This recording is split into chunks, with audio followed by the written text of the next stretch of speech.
We already saw one paper that claims, actually there are a series of papers on it, that claims that the IOD is basically part of the Indo-Pacific tripole.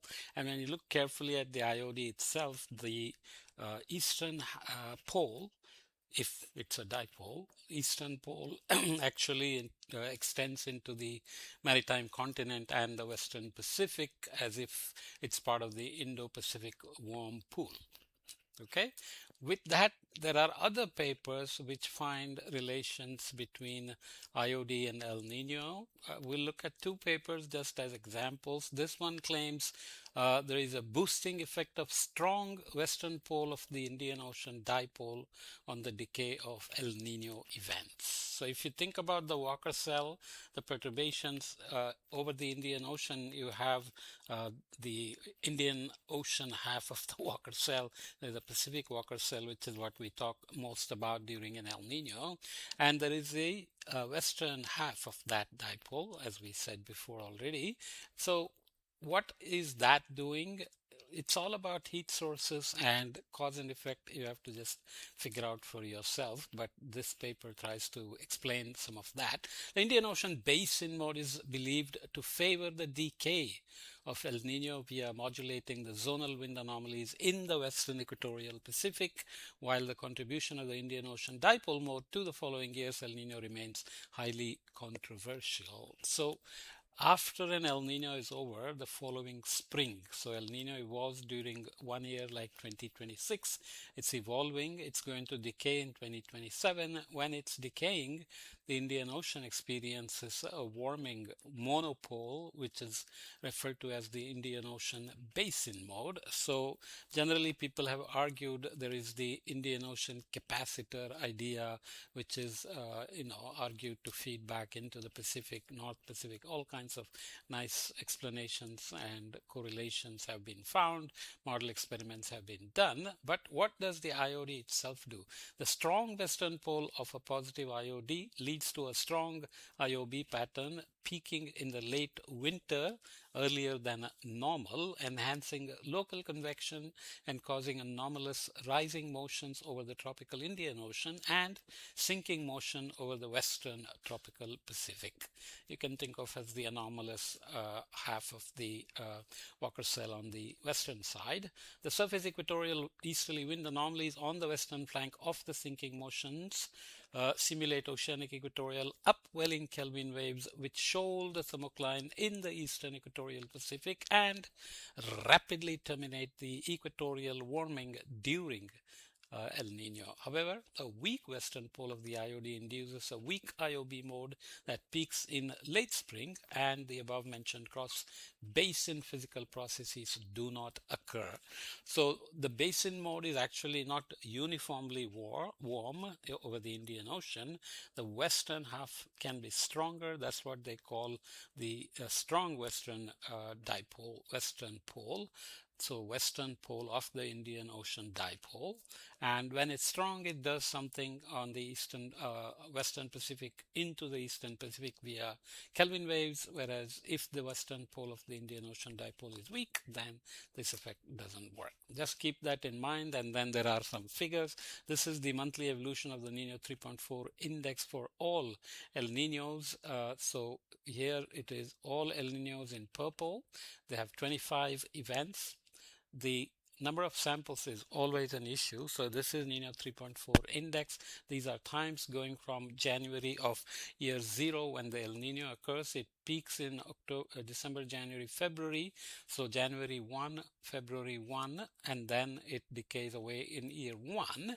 So you can see that the Niño 3.4 crosses into negative values by the spring and early summer of the following year.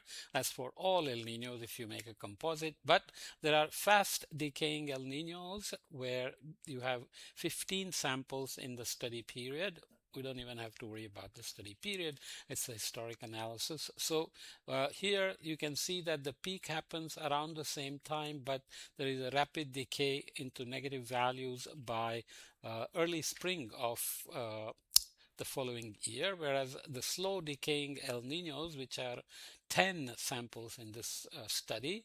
Actually, peaks may be around the same time, but the decay is much slower into the next summer.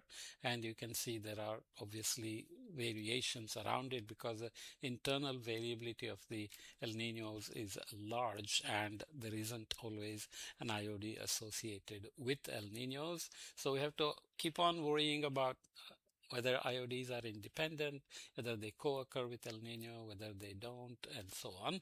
So all El Nino evolutions here, they are looking at fast decay and slow decay, 15 versus 10, and you can see that the range is quite large here. So even the slow decay ones have significantly large spread. Okay, so you have to be always careful when you make composites. So I will read some text from the conclusions before showing other figures, and they say therefore the effect of IOD on different decaying paces of El Nino is not direct via the physical impact of IOD itself, but rather indirectly through providing preconditions that favor stronger and earlier peaking Indian Ocean basin mode, which is the warming mode, monopole.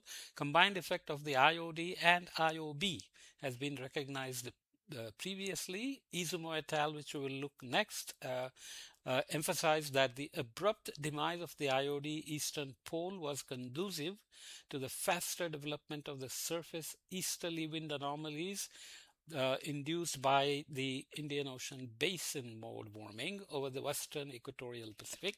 So IOD is inducing wind anomalies on the western Pacific compared with the sole effect of IOB. So IOD and IOB have an effect on the western Pacific that's different than just the IOB itself.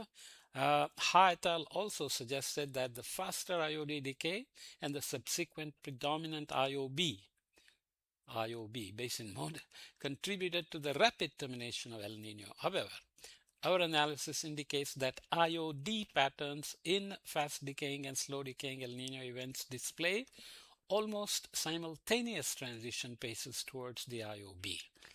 IOB generally appears after El Nino has matured and is decaying, but in the fast decaying El Ninos, this paper argues that the IOB appears earlier. Instead, there are huge differences in the intensity and coverage of the two poles of the IOD, which previous studies have not taken into account due to the mix of the fast and slow decaying El Nino events. Therefore, to enhance our understanding and prediction of El Nino decay, it's necessary to pay more attention to the state of the IOD, especially the western pole. Every time people say we have to worry about these for predictions, then remember that a full general circulation model will be doing these together. There is no separate IOD that has to be put in, or IOB. El Nino model has to do everything. So model should have fast decaying El Ninos, slow decaying El Ninos, IOB of course, and IODs, and model should produce these combinations, and then model can be diagnosed to see if it is doing these kind of relations which are typically derived from past events, typically using reanalysis products. So you understand that it's not like we have to put something into the model to do better predictions, but we have to understand if the models are not doing these, then why they're not doing these. Okay, so here are the figures looking at maps. Here is the fast decaying El Nino starting in September, October of year 0 when El Nino is peaking, and IOD is here, positive IOD, so negative anomalies here, positive anomalies in sea surface temperature. But here again you see that clearly the eastern pole of the IOD is not completely in the Indian Ocean itself, clearly extends into the maritime continent, western Pacific, and becomes part of this horseshoe pattern of the El Nino itself. But nonetheless, by November, December, the IOD begins to disappear. IOB appears in the following January, February into March, April, and by May, June, it's beginning to disappear, and you get into the following year's anomalies. And you can see that the El Nino is decaying and is disappearing in various forms. By May, June, in the fast decaying El Nino, a La Nina has appeared, which strengthens into July, August, and this eastern pole here, maritime continent, has been replaced by positive anomalies, which is typical of this dipole here, warm, cold, and cold, warm. But in a slow decay, start again in September, October of 0. Again, you have a slightly different look in IOD. So the western pole is not strong as it is here, which is their point. But you have El Nino and you have the decay phase IOB appearing into the next year and spring, and decaying away in July, August. Again, slightly different than here. 10 events go into this, 15 events go into this, but you can see the transition of the El Nino is very different here than here. Here a La Nina has appeared. This is still lingering in a warm phase, and these dots here indicate statistically significant anomalies, and they look at the difference, and you can see that the fast decaying and slow decaying are remarkably different. And the argument is that the strong western pole in this case compared to the weak western pole here, wind anomalies are induced here through the local Walker cell perturbations, which sends off a Kelvin wave, which lifts the thermocline here and gives you the transition to a La Nina. Are 15 samples and 10 samples enough to claim these statistically significant differences? What happens when we have 200 El Ninos and let's say we have 80 or 100 El Ninos that are fast decaying and 80 El Ninos that are slow decaying? Will they still behave this way? We don't know because internal variability is large. This is again the oceanic structures associated with this. This goes into the previous year, January, February of -1, looking at the difference between fast and slow decaying El Ninos. I won't go into the detail, but it basically re-emphasizes the subsurface responses associated with these different transitions from El Nino into La Nina or El Nino into a lingering summer warm pattern. Okay, so here are the evolution of Nino 3.4, IOD and IOB indices. So again, these are Nino 3.4 IOD index and IOB index for all evolutions, fast decaying El Ninos and standard deviation, sorry, fast and slow decaying El Ninos. D and F are same as A and C, but for tendency. Anyway, you get the idea. Again, we looked at the all El Ninos, 25 events, fast decaying, slow decaying, IOD index evolves differently as well for all El Ninos, fast decaying El Ninos, slow decaying El Ninos. IOB evolves slightly different as well.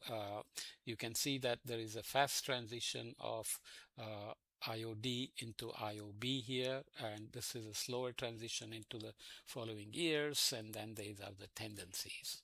Basically, just remember that they're arguing IODs can be strong or weak in the western pole, and they are talking about IODs that co-occur with El Ninos, and they argue that these play a role in the decay phase of El Nino, fast versus slow decays, and they directly attribute it to the impact of the western pole of the IOD into wind anomalies in the western Pacific, Kelvin waves, and El Nino decay.